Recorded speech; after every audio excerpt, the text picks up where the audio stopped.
Welcome to Hollywood Deli. I'm your host, Blue. So listen, Sister Wives, episode 6, season 19. Let's get into it. So it starts with Meri. She's moving on, y'all. Finally, Meri is moving on. She's getting rid of all the furniture that she and Kody brought back in Vegas. She's having her brother-in-law and his wife come get it because they want it. And Kody is helping them move it with his truck, his big boy truck. He has to let us know he's such a man's man. Anyway, Meri said it's strange to be single after 3 decades. Meri, you've been single, sis. You have been single for 15 years. You just didn't know it. You just were in such deep denial.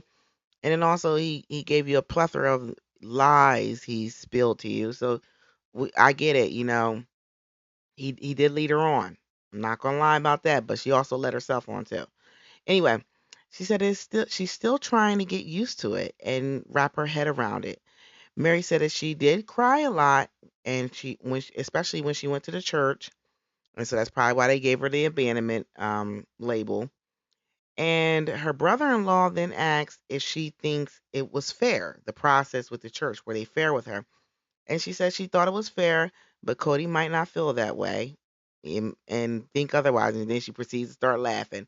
I now realize that Meri laughs to stop from crying because she does a lot of laughing when it's not really anything funny. So anyway, Meri rehashes the divorce paper situation when she did the divorce with Kody on paper, and they flash back to that. She then talked about Kody saying that she only cared about the divorce in the first place because she lost her power. And Meri was just said so sarcastically, I didn't know that he gave me any power in the first place. She said she didn't even think about none of that. She then talked about how the other sister wives were scared when Meri gave up her title and her power, and how they were worried about if things change, especially Janelle. And Meri said they did. Clearly, they changed when Robin became head wife. She took all the resources and set herself up and forgot about the family. And Kody was in tow with her because they were all worried about each other. And recently, we just found out that they actually purchased a $2.1 million mansion home, mansion, a compound, and it looked like he could have some other sister wives in the works because I believe there's other like parts of like how in-law suites and things going on there. So he could be gearing up for, picking up some new wives, and that's probably why he was mad that Mary went to the church on him. That could be what would happen. But anyway, let's not get off topic on our side missions. Let's get back to what we were talking about. So Mary then talked about how Kody tries to blame her for the breakup of the relationship when they were on the phone, and tries to pinpoint the catfish as as the part, not the part, but the point of which the relationship started to deteriorate. And Mary said, no, it deteriorated way before the catfishing, and we need to look at what led up to the catfishing. Right, Mary? Finally, Mary, standing up for your damn self. I'm not just here to push you in accepting any responsibility in this catfishing, even though I know you should. So anyway, Mary then said that she wasn't trying to listen to him bash her, and so she eventually hung up on him. Mary and her brother-in-law then talked about how miserable he's been. And then the brother-in-law tried to defend him and say that the person that you marry isn't the same person that you divorced. But F all that. That man's just miserable. Like the way he used to pit them wives against each other and just be nasty to one that he want being nasty to the other and in favor of the other, and he's just a miserable person. So anyway, let's move on from that. Robin then talks about how Kody, when he gets really intense, he puts on that murder aggressive face that the one he when he was pointing at you are culpable. That face, he does that with the kids. So he's aggressive all around the board. He doesn't tone it down for the kids, and that to me is very alarming. That she said that. She probably should have had them edit that out. Anyway, because in my opinion, I could see him being verbally abusive to children.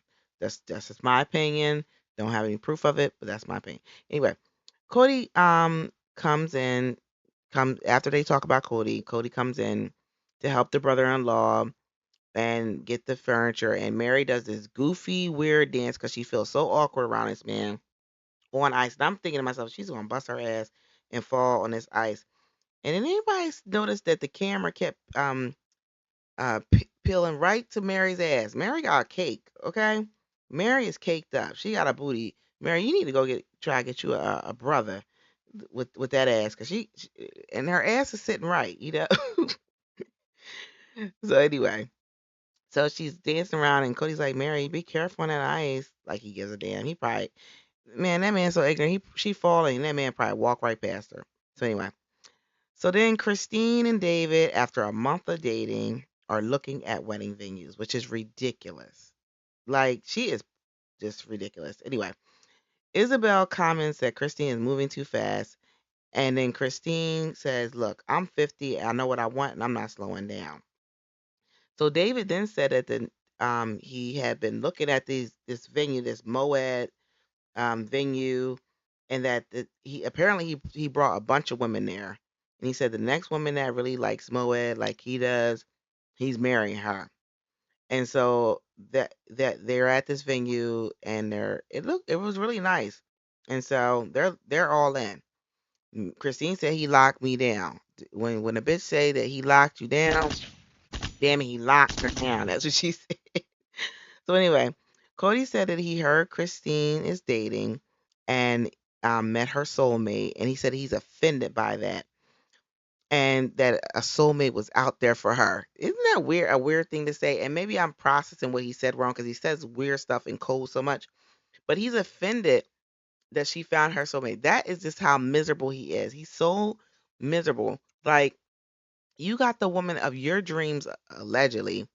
Why can't she meet hers? Why can't you be happy for her? That's, to me, that's a miserable person, and that's what he's always been.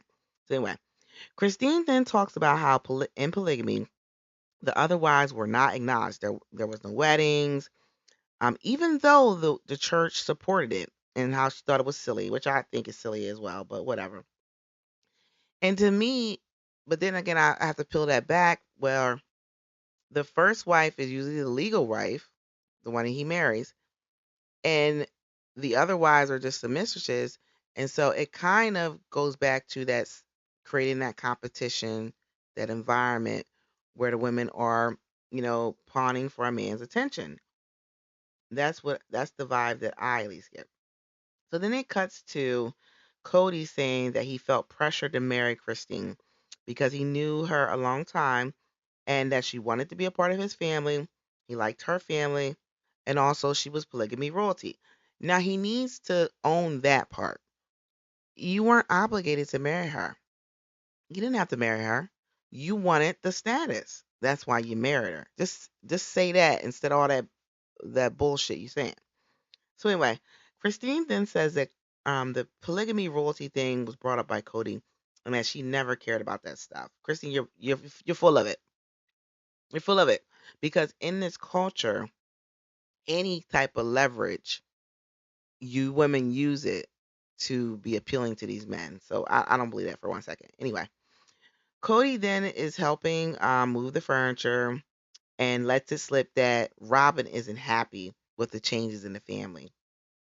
And because the brother-in-law kept saying how his wife is very happy with the furniture and how Kody has made her happy, he's like, well, at least somebody's happy because she's not happy.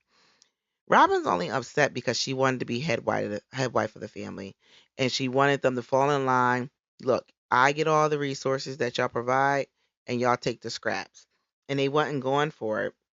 Well, they did go for it for a little bit, and because they stopped going along with it, now she's upset. And it's just like, who cares about Robin and whether she's happy or not? So then Kody notices that Meri is happy and feeling light without him. And Meri said that she's glad it's over. And Cody's now saying that it's really sad. And Meri said she doesn't understand why he thinks it's sad. And she was surprised that he was surprised that she went to the church, and his reaction to her going to the church. She's like, "What do you care?"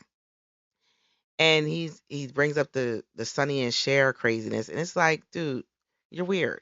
Why are you talking about Sonny and Cher and their breakup and how that impacted you? Like, who cares about celebrities breaking up? Like, he's just not emotionally intelligent. I don't know what's something's off about him. I need to see his IEP. So anyway, Cody admits that Janelle pretty much kicked him to the curb and that she won't reconcile that relationship because the brother-in-law asked about that. And then Cody then said he appeals to him in his confessional saying he never even loved the OG3. And then it cuts to Janelle saying he has amnesia about their relationship. And Meri said that it's really annoying him keep saying how he never loved them, but she knows the truth and he knows the truth. And it's like, I wouldn't even be offended by that. Look at the person he's becoming involved to. Who cares if he ever loved y'all? That's on him. He has to look at that. Okay, so if you married all these women that you never loved, that speaks to your character, not theirs, because they went into this with love and you went in this with for financial gain because you saw that Janelle was a workhorse. Christine was polygamy royalty to you, so that was status. And Meri, I'm not sure what it was because, well, it was sex because you said F and F in the last confessional that was a lot of effing and fighting with y'all. So the sex must have been good. But anyway, let uh, let me move on. So he then proceeds to say that he's offended that to think that God wanted him to stay with the OG3 and that people need to get out of these miserable marriages, these miserable relationships. And I'm like, he acts like he's such a prize. And he has to realize that even if these relationships are so terrible, he's the common denominator in why these relationships were terrible. And he's a part of that. But he points at all the blame on the women once again. He then says it's sad to see the relationships end, aka it's sad to see my money going out the door. He don't care about these women. It's all about money and financial gain, and that is that. So anyway, more Christine and David with this whole wedding stuff. Christine is just pushing that man down the aisle. Christine admits that she was aggressive with him in the beginning, but it was David who said that he wanted to look at rings and venues. And David then admitted that he would rather go to Vegas. Christine shot that down because she wants the big wedding and he wants to give that to her, David said. Kody once again said he married Christine out of obligation. It's like, Kody, who are you trying to convince? You didn't marry her out of obligation. It was clout. You wanted to be a part of the leadership in that church. And now that it blew up in your face and you know that that's not an option or it wasn't an option because you chose TV and money, now you kicked her to the curb once you got on TV. Anyway, Christine once again is rehashing the PDA issue and how truly has to pull them apart. Which it's like, girl, get your life together. And I seen clips of them kissing. She a horny old woman. I'm gonna say it. You just know she just was the pride of penis for umpteen years. I don't know how long. I know it was over 10 years. Just terrible. The way he sexually starved these women. He should be embarrassed to be of that part, Kody. Anyway, Isabel then said it's uncomfortable seeing them seeing the PDA amongst David and Christine, and that she was used to her dad being repulsed by her mom, pretty much, and not touching the woman. So she was used to that. She wasn't used to. She's not used to seeing a healthy, affectionate relationship. Christine then talks about how it was Maddie's wedding that she came to the realization that she wanted a wedding and even tried to convince Kody to do a wedding renewal or something like that with her, recommitment, which obviously never happened. He probably shot that ideal down. He's like, Robin ain't having it. And Robin probably shot it down. So anyway, so we then get to listen to Robin say how Kody said that Meri and Janelle didn't get what they deserved, and he was the one that wanted this big old wedding, and she wanted a private wedding, and he pushed her into it, and how the day wasn't about her, it was about the celebration of a marriage, celebration of the family. And she said how the other sister wives were very much involved and included in everything, and that they told her this to her face. And I was just like, okay, yeah, okay, whatever. But then Christine said that she conferred what Robin said, and that she kind of complimented her on being a good sister wife in that regard. So I was really surprised, but then I could see that Christine in this clip was in a good space. So then it talks. So then he talks about how he's bitter. Excuse me. About how his relationship. I had a cough drop in my mouth, so I had to crunch it. About bitter how his relationship and his wedding went with Christine, and that he think and because he knows Christine is about to get married, he's been hearing about it, and that she met her soulmate, and like he told us earlier, he was offended by that because their marriage is supposed to last for eternity and forever, whatever. And then it goes to a clip of Kody talking about why him and Mary's relationship is better. Like how is it now that it's better? And it seems like he's regretting, getting rid of Mary and Mary going to the church and making it physical because he knows now that there's no going back and Mary's moving forward. And he's not ready for her to move on pretty much. And he doesn't like that these women are moving on. He wants them pawning after him, crying hysterically that he's pushing them out the door and pawning for a relationship with him, and that's not happening because he's such an attention whore. And that's why he's now pretending in these confessionals and sidebar conversations to be interested in Mary and having a relationship with Mary. Christine then talked about how she attended all her daughter's weddings and how that she was inspired by these weddings.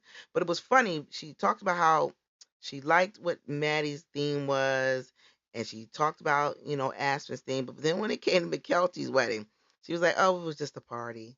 She was not impressed by the theme, and that right there tells you a lot about what Christine and McKelty's relationship was like in comparison to her other daughters. She favored the other daughters. I could tell that. And McKelty knew it, and that's why she gravitated to Robin. She wanted someone to favor her, McKelty, because Christine wasn't going to do it. And she's just as guilty as having favors, just as Kody is, in my opinion. Christine. She then said that it was at these weddings that she is what made her want her soulmate, and thought the idea of having a soulmate and how great that would be to have that. So anyway, it then moves to Kody and Meri, and they're just laughing, having a good old time moving this furniture. And then Christine and David are still going venues, searching and looking at venues. And then Kody talks about how he he pushed for the wedding with Robin, and Robin didn't want it. And he claimed Robin was very Christine. I'm sorry, and I talked about this part already, but I'm gonna talk about it again. Where Christine, I missed a key point about the wedding with Robin. Christine claimed that Robin's wedding was welcoming, and Robin said that she, wanted to create that type of environment for everybody. And she said that the other sister wife said that to her face. And now they are leaving, and she feels like the idiot left behind, Robin. This is what Robin is saying. And it's like, Robin, you played the game too good, sis. You alienated Kody so well and manipulated him and pit him against the other wives. He started to act out against those other wives, and you and him pushed your money out the door. If Robin was smart, Robin would have done this. She would have made sure that Kody was intimate with those women to have emotional control and a connection to them to a degree. Yes, he favored her over them, but she would have made sure that he was still intimate with them because they had to have that connection. The women still need something to hold on to. She starved them of affection from their husband. And because of that, one wife was out here getting catfish. The other wives were moving on emotionally. And so by the time he decided he wanted to push them out the door, semi, and keep their funds coming, they wanted out the door. They went all the way out the door once he made it clear that he wanted them out the door but still here. They were like, "No, I'm leaving." And she failed to realize is this. that yes, they were indoctrinated, but they not stupid. And eventually they would gain some self-esteem, self-worth, and move on. And that's what happened. Janelle and Christine empowered each other to move on. That's my opinion. So anyway, let's move on. So then Christine said that she will invite Leon to the wedding, Mary's child, but not Meri and not Kody and not Robin. She says she's not ready to be around them right now. And it makes me wonder, did those three bully Christine? I'm thinking they did because she said that, Meri would bully her and be mean to her and do mean things to her. And then also Robin would play little mean mind games through Kody, and Kody would insult her. So those three caused her the most pain. So I don't blame her for not wanting them around. So then Kody said that he's tired of being in pain and that he needs to lighten up and that the destruction of the family already happened. And so what? That already happened. The way he just talks about the family is just crazy. And no one cares and they're moving on. So he's going to just live his life and be happy pretty much. And then we see some clips for the next episode. And the one that stuck out to me the most was the one where he's begging, not begging, I'm sorry. Janelle and him are meeting up and Janelle flat out says, "Are you interested in buying me out?" And he says, "How come we can't get this back together? Why can't we get the back together?" She's like, "I don't see us in the same universe." And then it cuts to Kody making a snarky comment about how, oh, no, no, I'm sorry. It cuts to Janelle saying how can he be in a plural marriage when he is so obsessed and worshiping another wife, and how Robin is his perfect cow, I think she referred to her as. And there will be no room for any other woman with a man obsessing over a woman the way he does Robin. So then it pans to Kody saying Janelle likes to write a note and it has the word victim on it because she likes he says something like Janelle likes to write cards and it has the word victim on it because she always plays that card. She like saying that she's a victim. So I'm ready for episode 7. I feel like episode 6 was it was mid, it was boring, it was a snoozer. It was really hard for me to get through it, but I got through it for y'all. But episode 7, I think that's going to be our episode. Anyway, make sure you like, subscribe, make sure you leave 5-star rating, and y'all have a good night.